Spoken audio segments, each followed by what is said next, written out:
dans les problèmes du terrorisme, il y aurait peut-être une manière tout à fait locale de résoudre ces problèmes-là, mais on ne tient pas compte de cette forme de renseignements locaux, de cette manière, disons, traditionnelle de résoudre les conflits au niveau local, mais on nous transfère une technologie du renseignement que nous ne sommes pas capables de gérer, que nous ne sommes pas capables de maîtriser, que nous ne pouvons pas produire, mais en fait, ce n'est qu'un prétexte, ce n'est qu'une occasion, en fait, d'entrer, de faire de l'anthropologie culturelle, en quelque sorte, de l'anthropologie de guerre, une nouvelle anthropologie de guerre, pour pouvoir avoir des informations sur ce peuple-là, mais ça ne l'aide pas à mieux se positionner.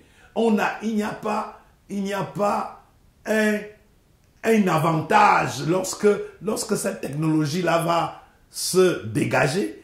Le peuple n'aura rien gagné comme avantage par rapport à sa manière habituelle de faire.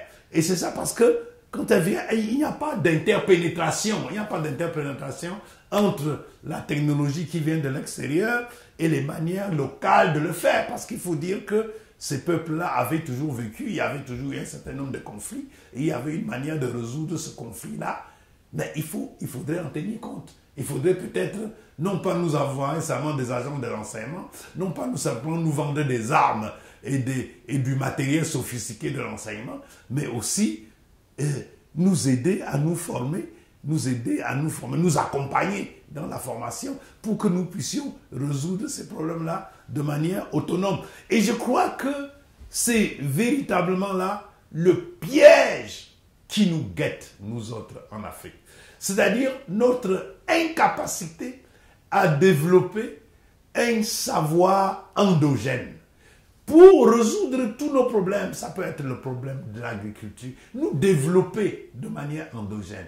Ça peut être le problème de l'agriculture, ça peut être le problème du terrorisme, ça peut être le problème du vivre ensemble, ça peut être toutes sortes de problèmes.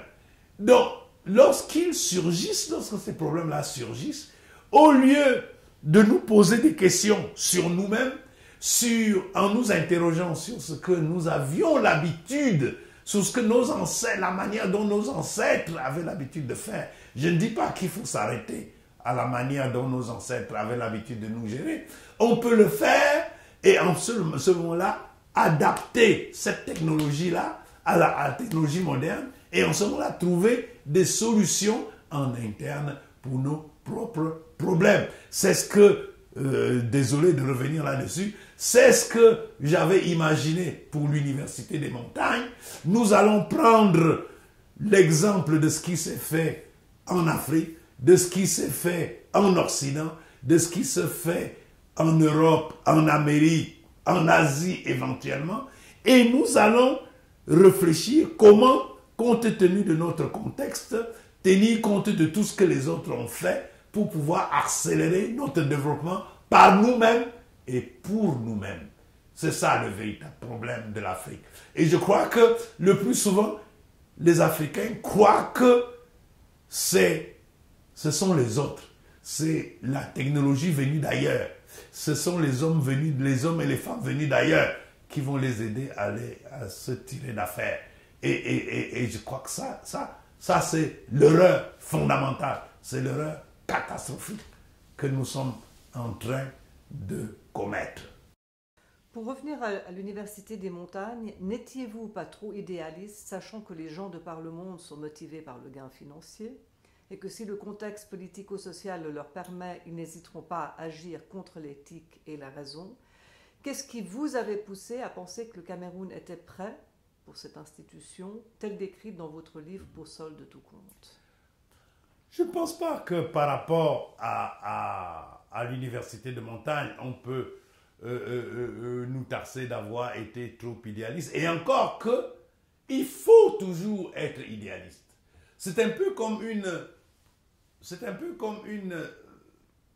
étant enseignant universitaire, c'est un peu comme une thèse de recherche. Vous ne pouvez pas, quand vous mettez une hypothèse de recherche, il faut être le plus ambitieux possible. Et à un moment donné, avant de vous rendre compte à un moment donné que, bon, en fait, votre hypothèse là, elle fonctionne ou elle ne fonctionne pas. Mais vous ne pouvez pas, dès le départ, commencer à limiter votre hypothèse. Il faut que votre hypothèse soit ambitieuse. Et c'est un peu ce qui s'est passé pour l'Université de Montagne. Il fallait, dès le départ, l'hypothèse, c'est que nous autres Africains, nous pouvons le faire par nous-mêmes. Mais le faire par nous-mêmes ne veut pas dire que nous nous sommes enfermés sur nous-mêmes. Nous devons tenir compte de ce qui se fait ailleurs et de tout ce que les autres, de toute la critique que les autres peuvent nous faire. C'est ça, en fait. C'était un peu une hypothèse de recherche universitaire. Donc, ce que vous dites, c'est tout à fait juste. Oui, on était idéaliste. Et on était même très idéaliste. Et on a le devoir d'être idéaliste, d'être très idéaliste et de dire, voilà, nous allons réussir cela et voilà nos moyens. Nos moyens. Nos moyens, ils sont, qu'est-ce qu'ils sont? Nos moyens sont d'abord intellectuels. Nos moyens sont intellectuels et ils sont des moyens humains. Bon, avant d'être matériels, parce que c'est l'intelligence qui invente la matière en quelque sorte, qui invente les moyens financiers. C'est d'abord l'intelligence. C'est d'abord le savoir qui vous permet, en ce moment-là, de trouver, d'inventer les moyens. L'Université de Montagne, quand on a commencé, je vous l'ai bien dit, on n'avait pas un centime. On n'avait pas un centime. Mais il fallait simplement imaginer que en expliquant aux villageois de mon coin du pays qu'on va créer une institution de formation pour leurs enfants, ils vont nous donner de l'espace de la terre. C'était un idéal, certes, mais les gens sont sensibles à cela. Et ils l'ont été, et on l'a prouvé que les gens ont été sensibles à cela. Deuxième point, en imaginant qu'il y a beaucoup d'Africains installés en diaspora qui ont fait fortune ou pas, ou qui vivent aisément, et que je leur dis, écoutez, toute l'Afrique, toute votre famille, et c'est ça, c'est en ces termes-là que ça s'est exprimé, toute votre famille, vous ne pouvez pas envisager que toute votre famille va vous suivre, vos frères, vos sœurs, vos cousins, cousines vont vous suivre en Occident. Vous ne pouvez pas imaginer cela. Donc, il faut contribuer à créer au pays un espace dans lequel ils peuvent se former convenablement, même s'ils doivent vous suivre, mais quand ils arrivent, ils aient les moyens intellectuels de rivaliser d'entrer dans les écoles, dans le pays dans lequel vous êtes installé. Ça, c'est deuxième chose. Et là, les gens étaient, du coup, ils se réveillent. Ils se disent, mais oui, en réalité, nous, c'est un devoir. Et je leur disais, je ne vous demande pas de retourner au Cameroun. Je ne vous demande pas de rentrer au pays. Mais je vous demande, à la lumière de ce que vous voyez ici, parce que quand même, le bénévolat, on le connaît. On le connaît en Amérique. Le mécénat, on le connaît. Le mécénat n'est pas très camerounais. Il n'est pas camerounais du tout. Mais je dis, vous voyez le mécénat ici, dans le milieu dans lequel vous vivez. Devenez mécène, mais pas ici. On n'a pas besoin de vous ici. Devenez mécène pour votre pays, pour le pays que vous avez laissé. Et en ce moment-là, les gens se réveillent. Donc, idéalisme, oui, pour idéalisme, oui. Mais il fallait avoir tout simplement la force de conviction.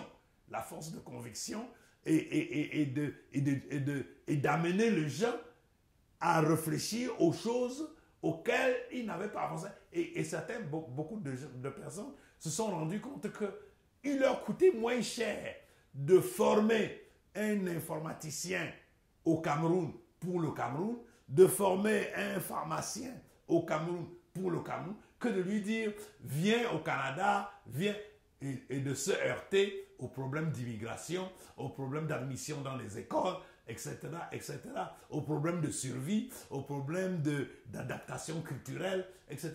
Donc, pour véritablement répondre à votre question, oui, on était très idéaliste. Mais on n'est jamais trop idéaliste pour la construction de son pays, pour la construction de son environnement. On n'est jamais trop idéaliste. Je dirais bien même que si on n'est pas idéaliste, ça ne vaut pas la peine de s'engager. Parce que vous allez faire tout simplement de la reproduction. Et la reproduction, ça ne fonctionnera pas. La preuve, c'est que tous nos pays africains, depuis les indépendances, depuis bientôt, on est indépendant depuis 1960, mais nous faisons de la reproduction. Ça n'a rien donné. Nous n'avons pas essayé, nous n'avons à aucun moment mis sur pied des stratégies de recréation, de réinvention de nous-mêmes. Or, tous les autres pays au monde, si vous regardez l'histoire, les Américains, lorsque les premiers migrants sont arrivés, la plupart sont venus d'Angleterre. Mais ils n'ont pas reproduit, les États-Unis n'ont pas reproduit les méthodes de la Grande-Bretagne.